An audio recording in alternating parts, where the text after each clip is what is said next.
that know Mom, know Mom for longer than me. That's Aunt Betty, Uncle Frank, and Aunt May. They're the only ones that really know her. I mean, a few people are alive who've met her before I did, but they didn't really know her. Now, Where's Polly? so I thought I'd go back Longer than 10. to back when Mom was 29 to 31, and we bought a house, or we rented a house in Cherokee Avenue in East Cleveland. And I remember I used to get up early, and Mom would be in the kitchen doing something, working on breakfast, and I'd watch Captain Kangaroo. I loved that show. Okay, I was 1 to 3 then, so I'd watch Captain Kangaroo, and Mom would be in the kitchen. That's my earliest memories of her. And that was I think for 10 years after that, we never had a TV in our family. I think Mom and Dad decided that was far too fascinating for me, and that was not going to be good for everybody. So that was it. 10 years, no more TV. Just talk about discrimination. Now, I'm following the Greek. I'm following the ancient Greek method. The ancient Greek thing. You say in the first place and the second place. So that's what I'm following the ancient Greek method. That's the first place. The second place, we moved to Willoughby, Ohio, on Euclid Avenue, and Mom was 31 to 33 when we were there, and that was pretty nice. I was getting a little bigger. And Mom was always there to help me out, comfort me, like when the bumblebee stung me on the heel, running into Mom. She did the job. Now, one thing they used to do was they would listen to, Dad would listen to classical music, and Mom would listen to Christian radio station. And Dad loved jazz, but I think maybe like the TV, he thought that might not be the best influence on his kids. So he'd play his clarinet and saxophone, but he wouldn't do that. So Mom went along with that. She had a Christian radio. We listened to sometimes like missionary adventures, like Adoniram Judson, missionary to Burma, and like 5 things. And he had a pretty tough time, Adoniram Judson. And that made an impression on me because 30 years later we had a guy, a graduate student from Burma, from the northern Karen tribe, staying with us. And I said, Burma. He said, and he was a Christian. I said, Adoniram Judson opened that up. He said, Adoniram Judson, you're the first person I've ever met in America who knew who Adoniram Judson was. He was a British missionary in the 19th century, so that's pretty obscure. And we got our education there. Now, one thing is that I really appreciated Mom doing for me, 2 things, was she bought me my favorite record. I love this song, Purple People Eater. And I had a little record player. And the second thing was she let me play that thing over and over again. And I was like 4. It sounds, I don't know, I must have heard that in the grocery store or something, right? Because it wouldn't be in a Christian radio station, and it wouldn't be in a classical. Sing it. Well, the Purple Eater, I can sing it, but the Purple Eater, he had 1 eye and 1 horn, and he could fly. It sounds a little dangerous, but actually, he only ate purple people. He didn't eat, and the rest of America was safe. Which means it wasn't that scary. He wasn't purple, the food was purple. But I really appreciated that. Okay, and the third place is we moved out of there and we moved to the house at 29242 Ashwood Drive, which I only wish I could sell. But that's another story. And a few things there. One thing is Mom was always into science. So every month, Chemical and Engineering News and Scientific American would show up, in the mailbox. And that was really good, mathematical games and stuff like that. I love that stuff. And I could talk to Mom about science. And I used to read a lot of science fiction. I was like 11, 12 years old. But all the science fiction in the school library, all in the public library, and I was buying some. But when I had a really exciting thing, I'd run in to tell her about it. Like one time, there was a science fiction story where a box fell off in a lunar colony. Fell off the top. And it was a very lightweight box because gravity's only 1/6, Didn't weigh that much, but it crushed this unlucky guy because it had the inertia. The inertia was still the same. Stopping that box wasn't so easy. But I would run her to the kitchen and tell Mom, this is a really cool story. Here's just what just happened. And finally she told me, Tim, you gotta quit coming in here and talking to me. I can't cook the dinner. So I had to cut back on that. Now, the other thing was, Mom didn't always feel appreciated. I mean, how many times is there like a memorial service and you say, we should have told them we loved them, we appreciated them more? Every single one, right? One time, I don't know how it came up, but in conversation, Mom said, you know, no one appreciates me. No one ever appreciates me. And she was in her late 40s at the time. I said, Mom, that's not true. We appreciate you. You're incredibly consistent. We always can count on you. You're always there for us. Never any problem. I said, some people are erratic. They can't be counted on.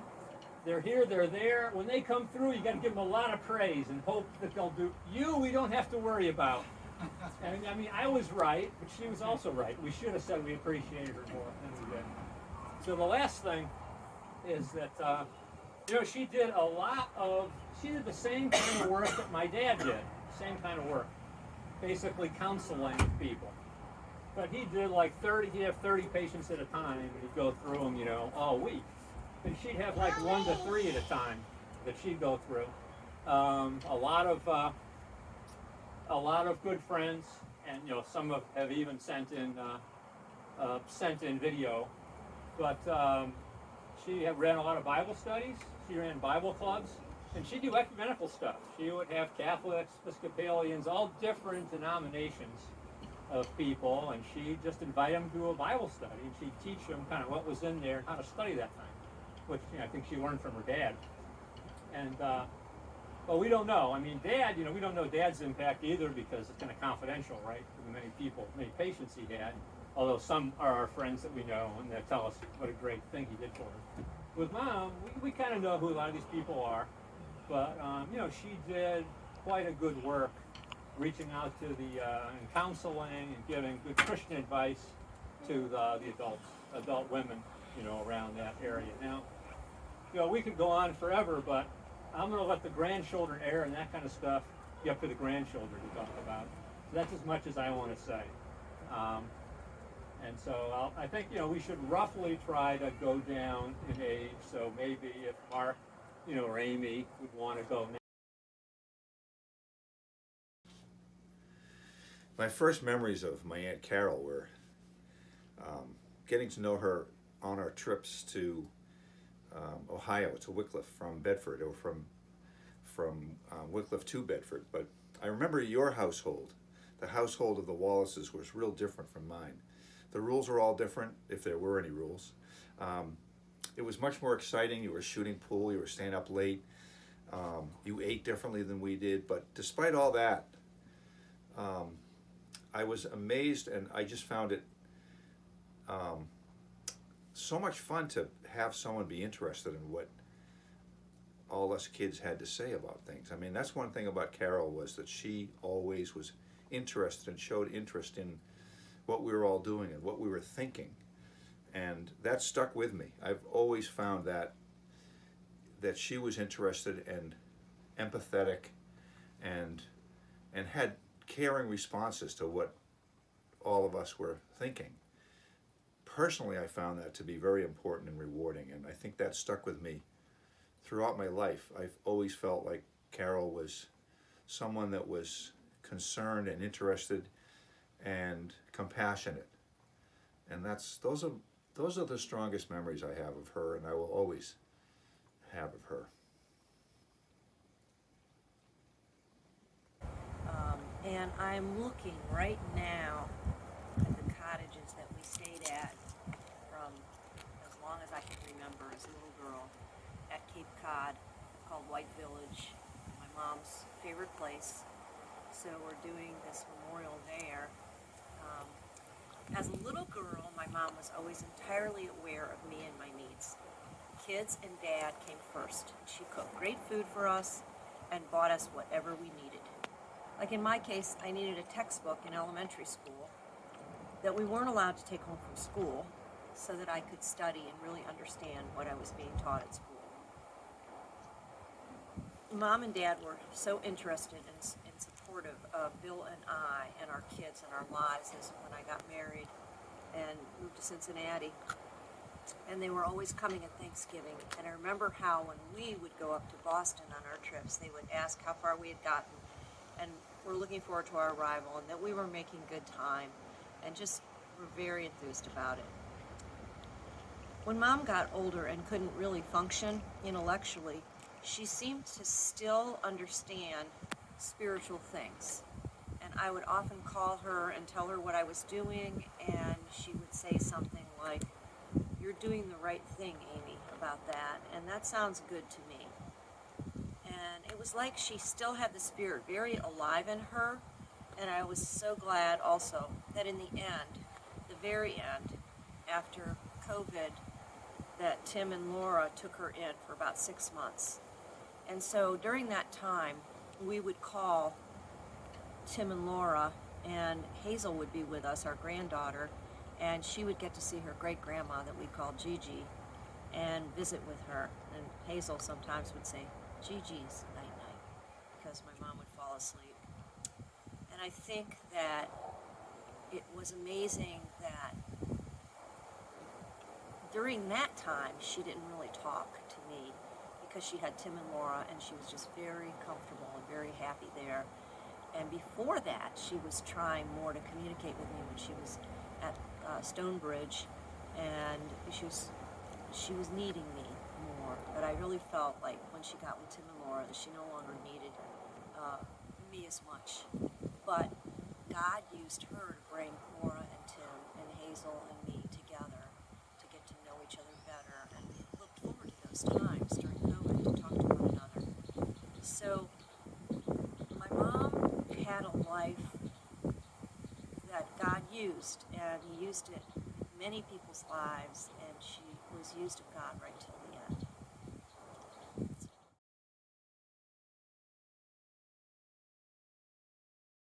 You could blow at the big bubble, and small bubbles would go from one side to the other side and go out the other side. So, of course, Michael and I have always done experiments, and we said, we should try to replicate that.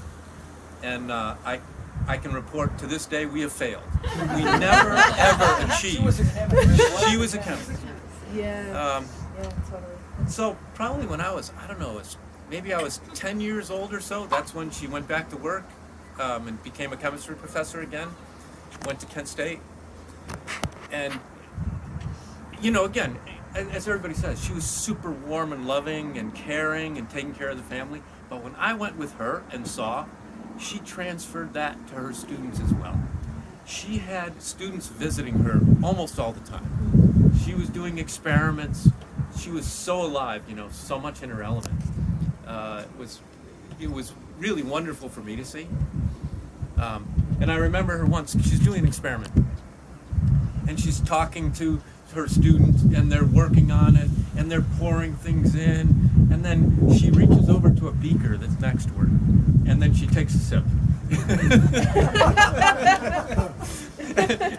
and I'm startled. And then I realize that was what she was using for a coffee cup. It was just sitting there on the side. But it was just such a vitality. So on reflection, I thought that, my goodness, if she had been in the modern age and having that much fun with her students, maybe she never would have had children. But it was... I've thought that before too. Yeah. So she was a phenomenal woman in so many ways, going to school the way she did and getting a PhD at the time she did. It's really startling. And then if you describe a woman like that and then someone tells you she was the sweetest woman I knew, it's almost unbelievable. So that's my slice of my mom.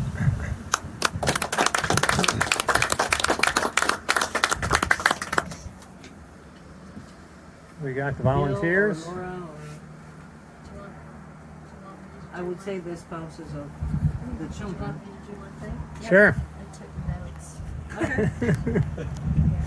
Okay, and I took my notes on Dad's old stationery from his office. We have a giant pile of. So, I'm just gonna say that, having your in-laws 2 miles from you may seem like it could be a tough time. And I have to say that, having done it for 40-some years, there's some challenges. Mostly mentally in my side, but Mom and Dad never butted in at all in our life. They didn't offer advice. Most of the time they didn't really comment on our parenting at all, which was pretty amazing. they should have. And then I was just going to mention a couple things that Mom did. Probably most of you know this, but she had some people she cared for that were very needy, and one of them was Gail, who had a brain aneurysm and was quadriplegic. So Mom went faithfully every week for years till Gail died, and her own family didn't even go. And she made her special skirts that would wrap around her wheelchair, bring her McDonald's and Gerber Days, and she did all that really generous stuff for her, which was so sweet, I think. And then she had this person named Shirley, which had Huntington's. So these people are people that she would bring cake to meet people, and he'd bring me to meet Shirley. We meet these desperately needy people, but Mom just took care of these people. It's amazing. Their laundry, all that stuff.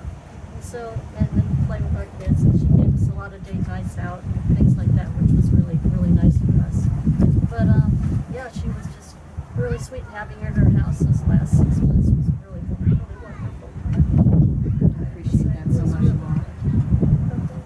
So, it's just, anyway, it was really nice having Mom there, because she was, like we said, just a calming, peaceful, benevolent person who couldn't do anything for herself, and Tim did it all, which was really, really good of him. He did so much for her, all of her needs, and Matt helped too, which was really good. So that's a comment.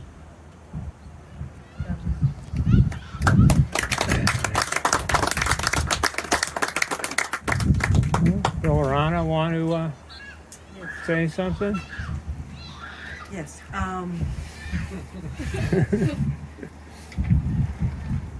mean, it's kind of hard to select from all the memories and all the influences that Mom had.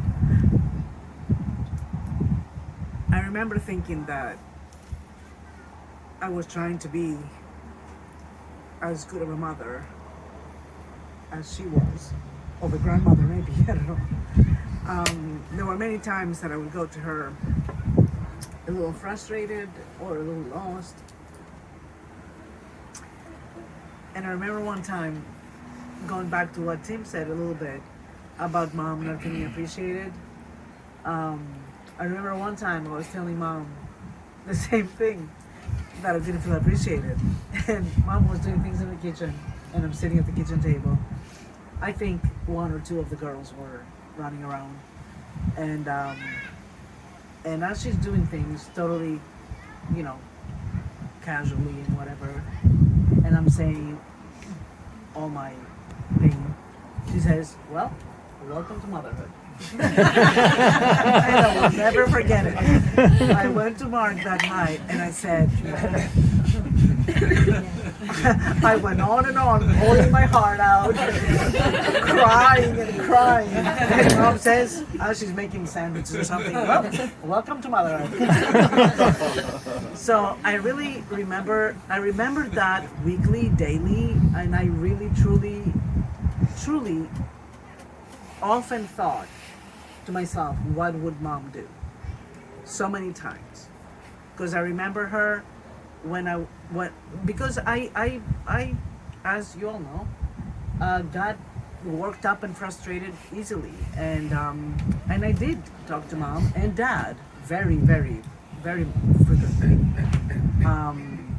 Dad would go into the analyzing everything and talk for a long time. Mom was very much to the point, and she said, "Trust that you're doing a good job.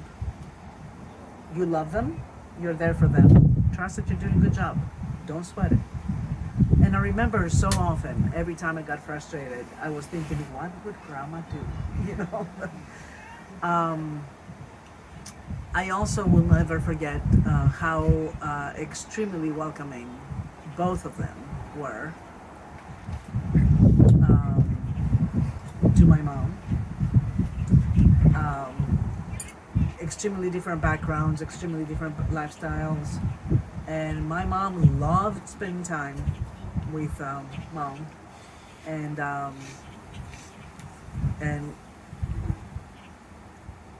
Mom was extremely happy to host her and have her over.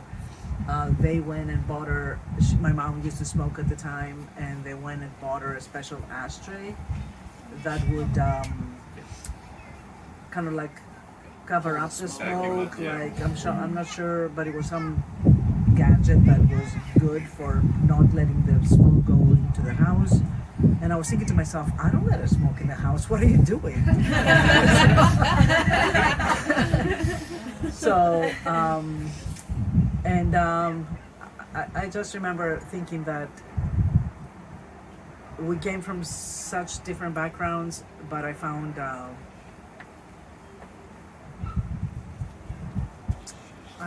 home in Mom.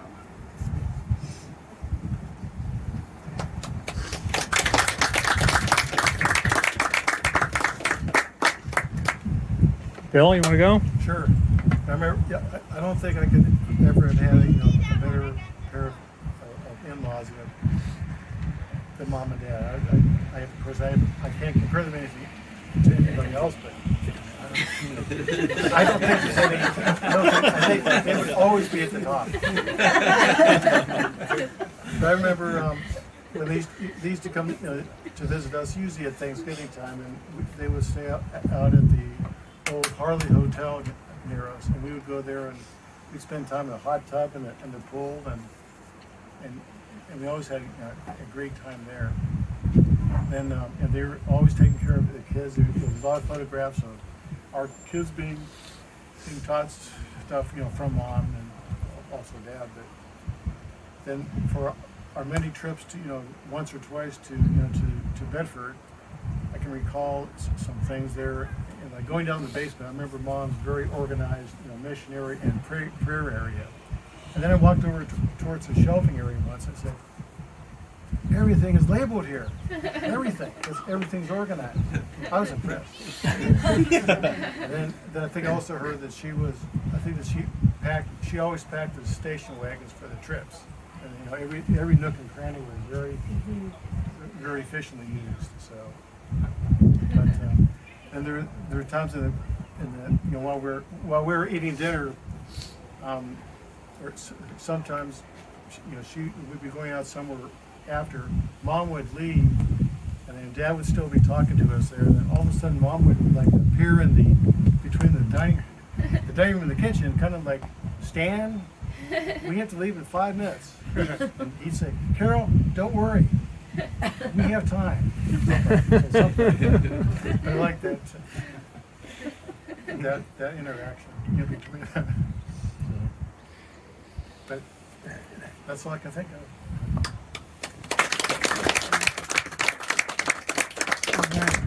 Anybody else you want to go?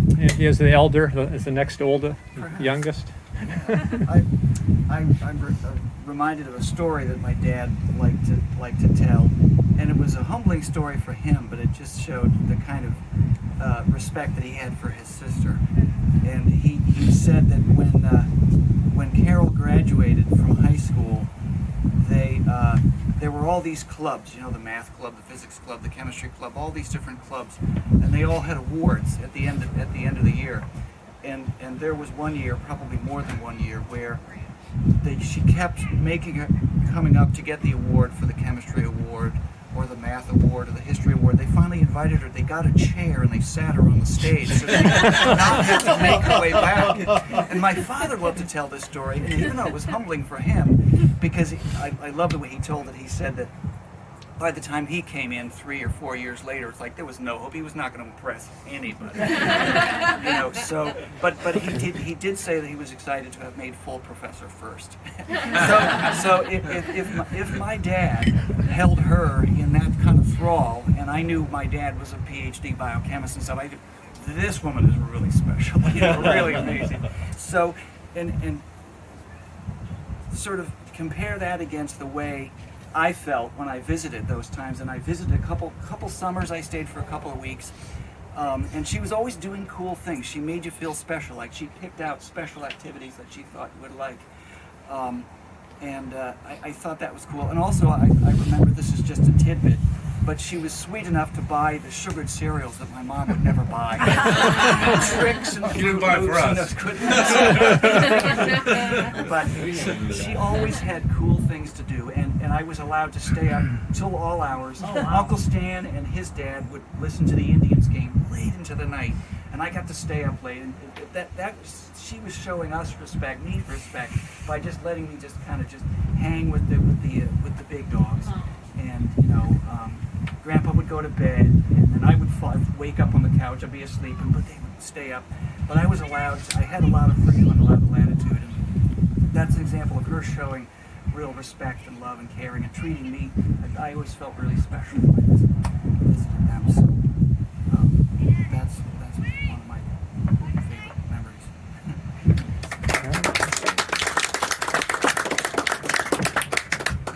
Got any volunteers?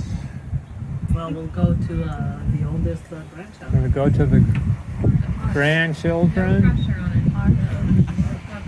That's Mark. There you go. That's the oldest. Well, every time I got to see Grandma was like a fun time of the year. It would be the summer vacation, or it would be Thanksgiving or Christmas when they would come visit us in Cincinnati. And so all my memories of Grandma are great. I mean, I have just a ton of great memories. I really miss her. Have missed her, and what comes to mind is 10, maybe 12 years ago, she gave me a packet, and it was around the time she was kind of starting to slow down a little bit, and it was just a bunch of letters I had written her when I was a kid, and I just kind of feel like she knew it was time to give that to me, and just and it's just a treasure, and the fact that she kept that, I always appreciated that. And the other thing I remember about being in her house in Bedford was the wall of pictures in the kitchen of all of the people that she and my grandfather had impacted, and it always just I could just stare at that wall for hours and try to wonder about all the different people that were on that wall. That's all.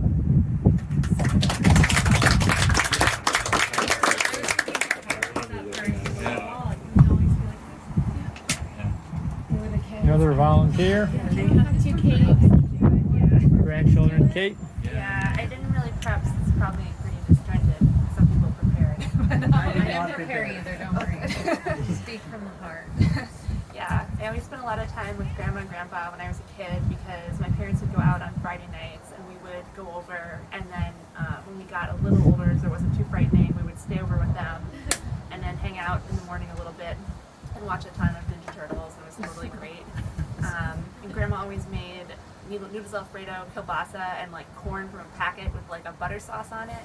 And one time she was like, I'll try a healthier corn, and she bought a different corn, and she's like, nope, not as good, and we went back to the butter.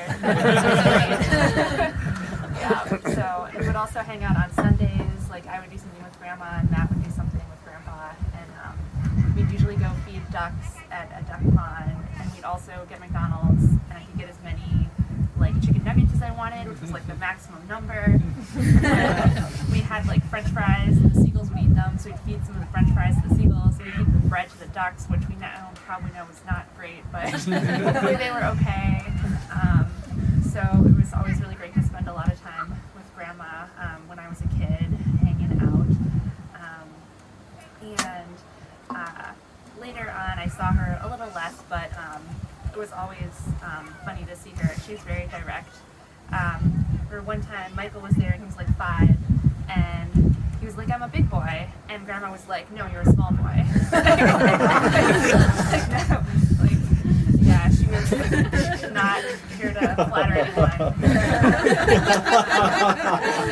And yeah, she, I feel like I had another story from the middle, but I don't remember. But yeah, it was great to see her some in her like later years when she had dementia. I feel like she was very, it was still kind of, even though she didn't understand a lot of things or remember things happening recently, she was still kind of like similar. So like one time, Dad called her during the pandemic on the iPad, and she was talking to him, and then she just like put the iPad in a drawer and shut the door. And Dad's like, Mom, are you there? And then one of the aides him and was like, "Oh, Tim, is that you?" And I think that when she was younger, she would do that too. Like, it would be time to leave, and she'd stand up and go, "Nice to see you." Yeah. Bye.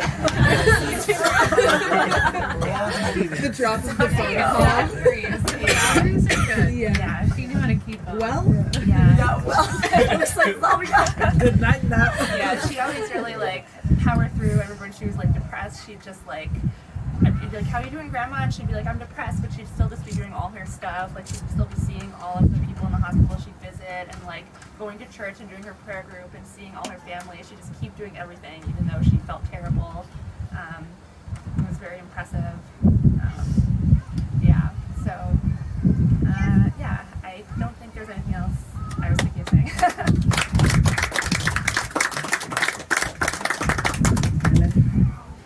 Oh, Jeanette, yeah, of course. Okay, so yeah, so my first memories of Grandma are when she came to visit with Grandpa when Suze was born. So I was 3, and that's a pretty raw memory, right? Pretty young to have that memory of them coming and me being excited to have a little baby sister in the family. So sitting on the couch holding, I remember Grandma being like right next to me. So that is, I don't have many memories of being like under 5, but that's one of them. So, I also remember her sneaking me lots of candy. It was probably like healthy-ish candy. I don't remember exactly what it was. A sugar. I don't know. No, It just didn't have like the taffy. It was like a chalky kind of a candy. I don't remember what it was named, but she would just like kind of sneak it to me from her purse when they'd come and honey, visit. maybe. I thought they were Necco wafers. Necco wafers. That's what they were. Yes. Yes. She would give me Necco wafers. We were ice skating all I mean, I was kind of, I was pretty chubby, so I was like, maybe just like as many as possible. So, I remember that a lot. But Grandma was just so special to me because she was such a positive person. And, I just remember our conversations being so important, even though they were short a lot of the time. I also, as she got older, as we were kind of talking about, she shortened her conversations. Like well, that was nice to talk to you. And I'm like, all right, I guess this is over with, But in my busy job that I have right now, I have to wrap things up quick and move on to the next thing, and I use that. She was so pleasant when she did it. So I'm like, how do I nicely tell this person to go away? So, I kind of channel Grandma in my career right now, which is, pretty resourceful. So, once Hazel was born, and spending a lot of time with Mimi and Paul while I'm working, really appreciate the time that Hazel got to spend with her, calling her Gigi and telling her she was going night-night. And I know you already mentioned that all, but that was really special to me as well. Because Hazel has a little memory of her in that way. So, anyways, I think to wrap it all up, I'm sorry, I get really emotional about this stuff. Grandma was someone that kept her faith the center of her life. And that's one thing that I try to do in my life as well, because I think it's really important. And I think she's up there with Grandpa right now in heaven, and I can't wait to see her one day. So, love you, Grandma.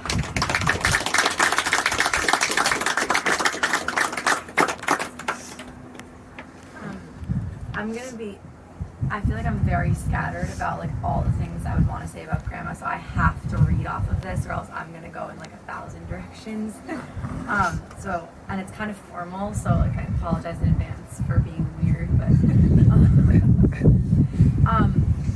I always felt really drawn to Grandma, as many of us have, but I like remember from being very young, I always felt so drawn to her. Like ever since I can remember, I always felt like I was a little weak about a lot of things when I was little and very whiny, and I just remember her like inherent toughness and intellect were things that I admired so much, and I couldn't quite pinpoint it when I was little, like what those things were and what they meant and why I was so drawn to it, but it was constantly something I aspired to. and that I hope I've come into more as an adult, and I think about it all the time. But she was so direct, like a lot of you have said. I know she is at her heart so sweet and so caring, and Gail, I have memories of Gail and everyone she touched. I just remember every time I'd come over, we would be talking about or visiting a million people that we were helping. We'd go on errands to help people all the time, and it just seemed normal actually, because I just grew up doing that. But despite all of the caring and the sweet parts of her too, like the thing I love the most is that she like would not spare your feelings when she was talking to you. Like I trusted her because of that. Like I love that about her. I knew that I could trust that whatever she said to me is exactly what she was thinking, and she wouldn't spare my feelings. So like one time I was crying after school because some girls made fun of me for being fat or something. Like they pulled it, I don't know, like it was some weird middle school thing. And I told her, and I said, I came over to her house after school, and I was like, this is what happened, this is what they said. And she was like, if you are ever fat, I will be the first person to tell you. And I was like, I believed her. I was like, she would tell me. I know she would. So this must be okay. Like, and so like, and like we had a very honest and open relationship where we would talk about, she would very honestly tell me things because I would ask her opinion, and she would just tell me. So I just felt very connected to her in that way, that no nonsense attitude and drive to handle things like very efficiently and rationally above all else. Like, yes, she was sweet, but like efficiency and like a sense of rationality came first, and I loved that. It made me feel so secure that like what she was saying was truth and could be trusted. And so for so many years, her impressive pedigree, like especially in that time, in her time, at any time, obviously it's impressive, but especially in her time, it was a huge source of motivation to me, like always knowing in the back of my head, like my grandmother in her time did A, B, and C, like what are you complaining about, you know, like, and so she was incredibly intelligent, resourceful, genuinely a force to be reckoned with, and honestly, I try to think about that and channel it all the time when things seem impossible. I think of her in the toughest moments. I never heard her complain, no matter what the circumstances. I don't know if that's just the time in her life I knew her, or if it was always like that, but I never heard her utter a word of complaint. And her energy and attitude in the face of any sort of adversity is something that I strive for and hope to inspire our children to strive for. But one thing that I've forever kept, this is like a side note, and kind of silly, but like actually largely like present in my life, is one thing I've forever kept as a source of comfort from my routine, and even my friends know this about me, is me and her would always make our beef ramen noodles. And I remember I used to tell her every time we made them, which was like literally once a week, that I would never ever get sick of the taste of beef ramen noodles out of the package. And like to this day, that is the truth. Like if I have any cheat day or anything goes wrong, like beef ramen is like what needs to be there. And it's my favorite cheat meal and sense of comfort. And I remember like she looked at me when I said that I would eat it. Like I wouldn't get sick if I ate it every day. She's like, I believe you. And then, I mean, we baked, we cooked, we read, we walked, we talked, we went to church together.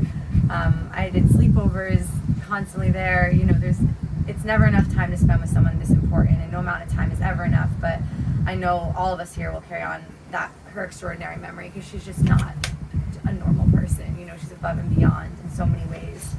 For me, I still picture her sitting next to me on the round stool in her living room when the fire is roaring and Grandpa's playing his guitar and everyone's tired but they're still going, and she's nodding and singing along to his voice and like winking at me and giving me those firm, really tight hugs and capping everything off with a bedtime story, no matter how late it is.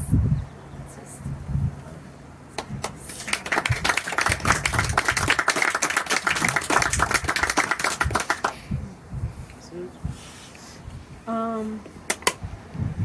I have lots of my phone too.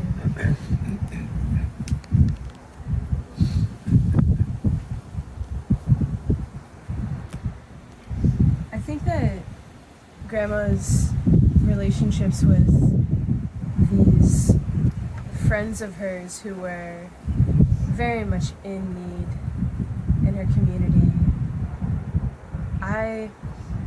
I've seen that impact in my mom, and we grew up that way. Even though I wasn't in Grandma's neighborhood, I experienced her caring for her neighbors through the way that we also kind of adopted people through my mom's community outreach.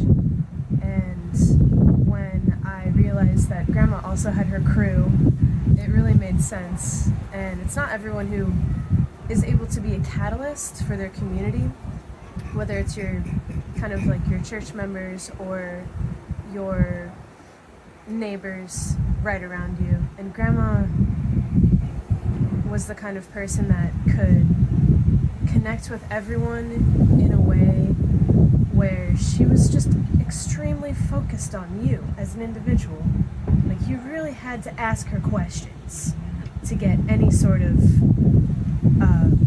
personal opinion or stories from her or whatever. She was so focused on the people that she was spending time with that, I mean, it just made you feel so incredibly special. And a lot of things tonight have been said about her that are, they paint the portrait already, right? So like, I'm just going to talk about a couple of memories that have to do with tastes and textures, because that's how I remember everything. And some of them have been mentioned already, but all of us grandkids might remember the crinkle of a strawberry candy inside Grandma's purse that she would break out in the middle of a church service, and that was her special treat for getting through getting through it. After dinner, you had an option, right? Oh yeah. It was one orange popsicle or two Andes Mints. And she made those orange popsicles sweet. Oh yeah. They were dense. They were really good. Yeah. Yeah. Actually, you know, your father talked to me one time about the sweetness in the family. He told me a story about him and Grandma keeping a can of sweetened condensed milk in like a filing cabinet. Yes. Oh yeah, no, definitely. Okay, so we all know Grandpa was not about that. So occasionally I would try to like tug Grandma away from Grandpa, like here on the Cape. We'd like have a meal at the Mayflower. If they, like a couple years they brought me up early or whatever, we'd be there for like, I'd be a week in their cabin, and Grandpa, we'd distract him somehow. He'd be like, oh, get the car, or whatever. And I'd bring over Grandma to the Portuguese bakery, and we'd get a couple of eclairs together. That was a good time. And we all know, like, honestly, I think that Grandma probably would have rather not been in the kitchen very much. But but she did have these hacks. Ramen. She had these great ramen hacks. Like, she put ramen in a lot of stuff. But but I forever have the taste of like box fettuccine Alfredo and box mashed potatoes and ribs from a bag, just like in my memory, and it was delicious. She figured out what was delicious and fast. Like, she did not have to be in the kitchen more than necessary. But yeah, I think those are all. Oh, sorry, you did mention Necco wafers. Yeah. That sensation of a Necco wafer, that starchy feeling on my tongue during a church service, that was a lot. That was a lot for me. Yeah, that's all I have to say. I cherish Grandma so much, and I feel like everyone here has said so many beautiful things about her. So I just wanted to stoke your nostalgia a little bit.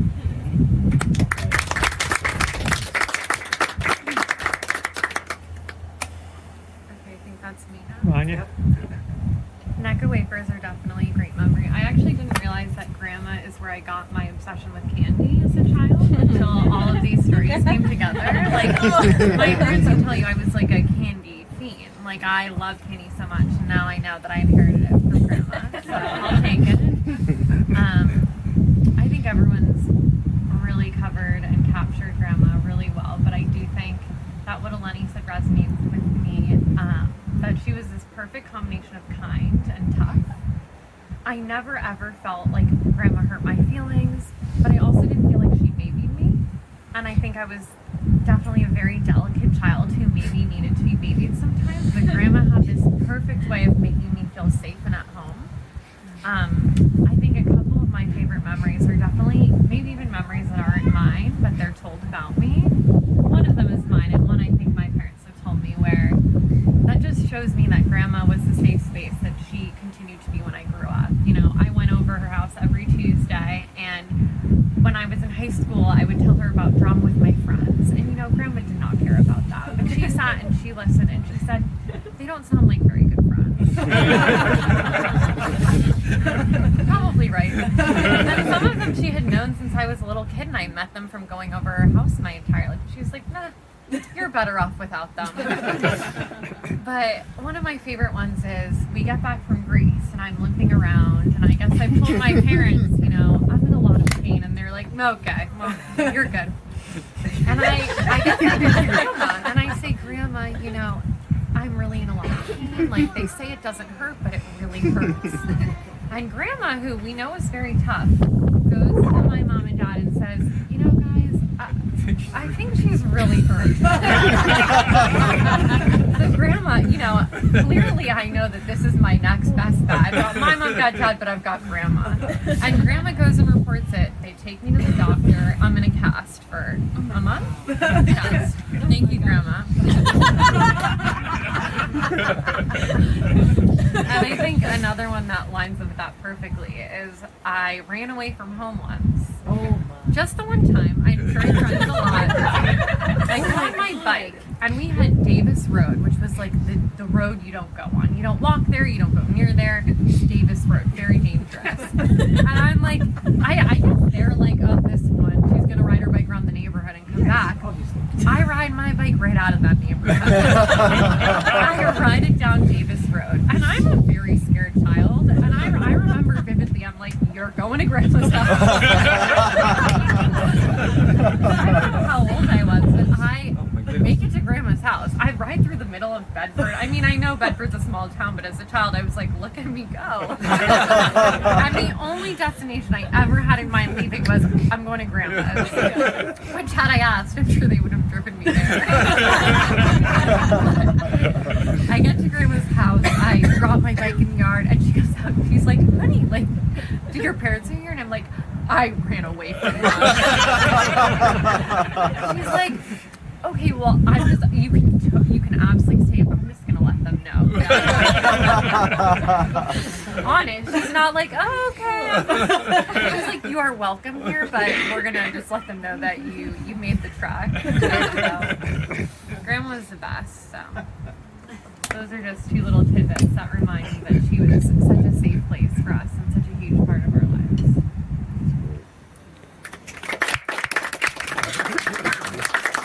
Did you pass Little Red Riding Hood on your way? I feel like I was Little Red Riding Hood. That is pretty far. It's far. Davis Road was scary. That is scary. You think, Mike? Yeah, I have a couple small things that I didn't prepare, but I'll just talk about. The first really short thing I want to share is just that, you know, I think I must have thought that I was a pretty smart kid when I was about 5, because I remember all the time trying to trick grandma or try to fool her and get one over on her somehow. And one of the things that I was like, that I was sure would fool her was I had sharpened a crayon and on a piece of paper, and I looked at the piece of paper that was just random scribbles, and I'm like, well, there's no way grandma would ever know what this is. And so I went to her and I was like, hey, I bet you can't figure out what this is. And she said, well, it's you sharpening a crayon. And I was like, oh my God, I'm not that smart. I'm really not that smart at all right now. I'm like, okay, let's readjust. And so that was, you know, my first reality check that grandma gave me. And as we know from all the stories, that she gave a lot of those. And the second thing is that I had this aspiration before I knew what chemistry even probably was at all, that I loved chemistry. And my version of chemistry was mixing anything and everything that I could find anywhere that I didn't know what would happen when I mixed it together. So grandma, every Monday after school, I would go to grandma and grandpa's and we would have pizza that night. And so every Monday I got to look forward to mixing chemicals under Grandma's supervision. So I was like, Grandma, today I want to put like borax and like vinegar and like this together. And she was like, okay, we can do that. Probably just watching to like it was saying, all right, as long as he doesn't mix chlorine and bleach, you know, like and looking back, it must have taken a phenomenal amount of patience to entertain such an activity as chemistry. but she did entertain it, and she prepared everything for me and gave me my little setup and fostered my curiosity no matter how misguided it was. And yeah, that's what I always remember, doing chemistry that wasn't chemistry at all with Grandma. And she absolutely nurtured that scientific thinking that she's nurtured in so many of us, and I'll always be grateful for that and carry that with me.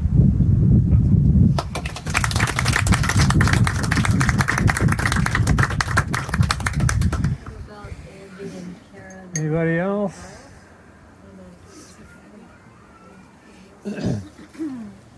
The let's see, versus there. I thought of one quick thing too. I remember Mom, when we went to the ocean side, she always insisted on bringing a rope. Remember that? She was so worried we'd get washed out. She had to go and bring a rope that she could throw out. That honestly sounds like a great idea. Yeah, smart. That's a good idea. No, we were little. And she also would come on her own to topmast and hang out on her own. She'd escape the family and just Maybe as a spend time grandma. alone. Oh, I love that. Not as a mom. So she loved the Cape. I love that. Yeah, there's one thing that I was thinking of. You want to shoot some video here? That I didn't mention. That she, as you could, if you read the obituary, she did experience discrimination as a woman. In chemistry, she couldn't get a job. She came back with her PhD because people didn't want to hire women. They'll get pregnant, they'll have kids, they'll quit. But she was always big in civil rights. And she, when the autobiography of Malcolm X came out, I don't think a lot of people in our church ran out and bought that thing, but she did. She read that thing, and she was always very interested in civil rights. Oh yeah. And, Remember Roundup Lake? We used to go to this place called Roundup Lake. Yep. And then they had a controversy and they wouldn't admit black people, and we never went again. Yeah. So that was the end of it. We never lived in an area where there were many black people. Right. Although when she went to Oklahoma, there were a number of Hispanic people, and probably the relatively affluent side of things, not necessarily the poor Hispanic people. But she learned Spanish there, as best she could, talk to some of them, and so she was very much into civil rights and the underdogs, and she read a lot on it, and I'm sure if it came up, she would tell people about it, but she wasn't out there. She wasn't around color to really be a civil rights leader, so that wasn't something, but I always remember that.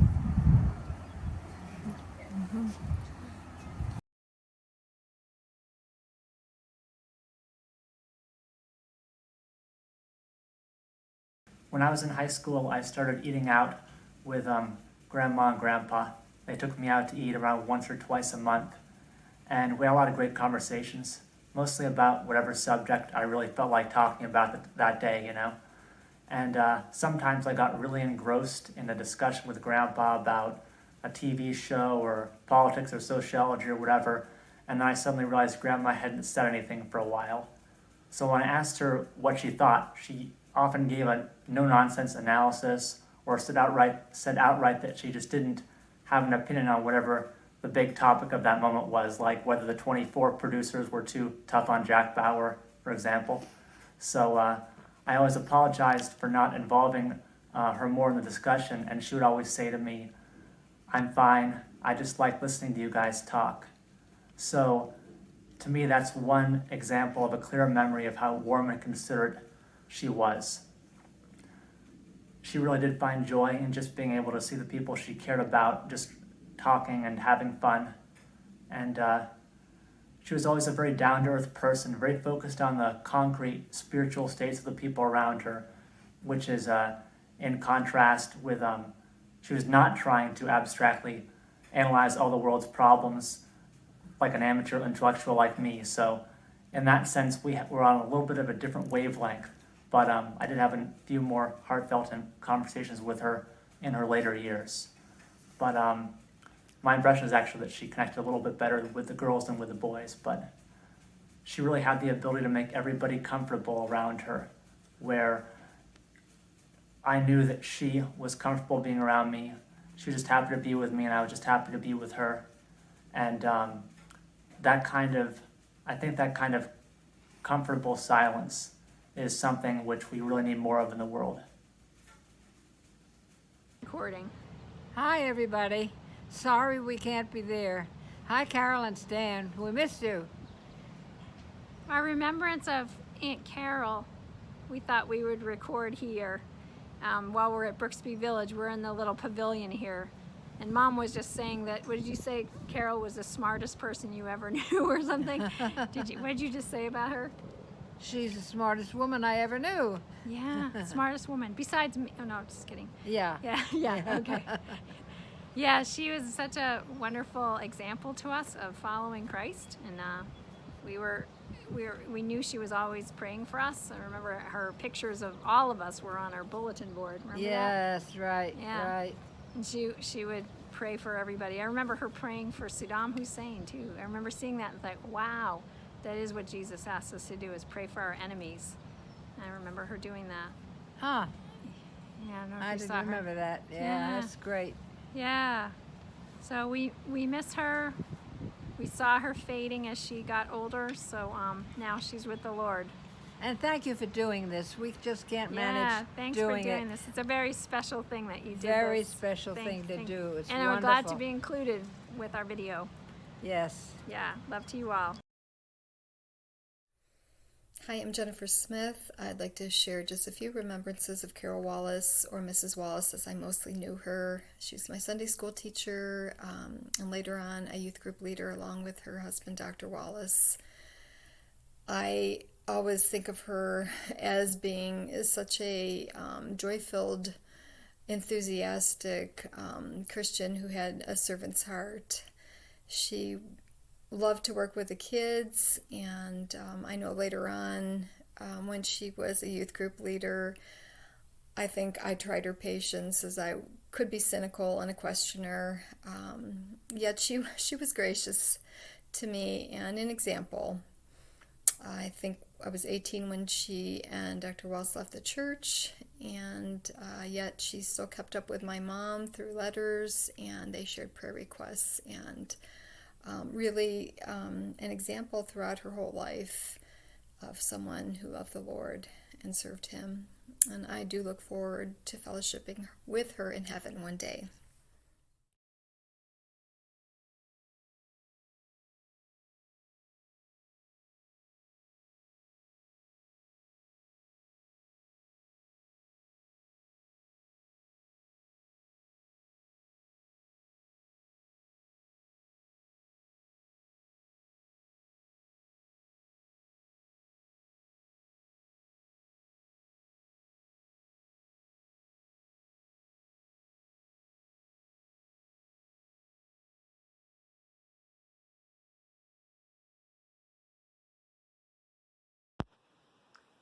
Hi, Amy and Tim and Mark.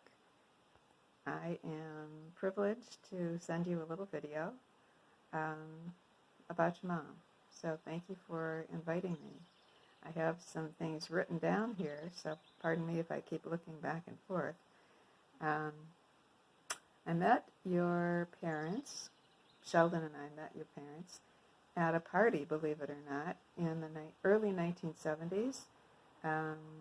That was given by Ruth Weiss. She was a photographer, and she had been our wedding photographer and was a friend of your parents.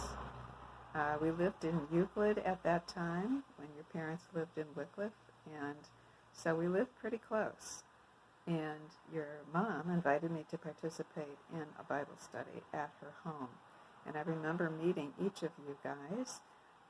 You were in middle school and high school, I think, at the time. And I even remember your little dog, Frisky? I think that was his name. Your mom was a huge influence in my growing understanding about Scripture. She was the first one who introduced me to the use of a concordance, and I have used one on and off ever since, sometimes online, of course. But she was just an inexhaustible source of knowing things about where to find scriptures, for example, and how to view difficult scriptures. And we had kind of an ecumenical Bible study. We had Catholics, myself and one other person. We had Jane King, who was Episcopal, and a couple friends of your mom's from her church there in Wycliffe.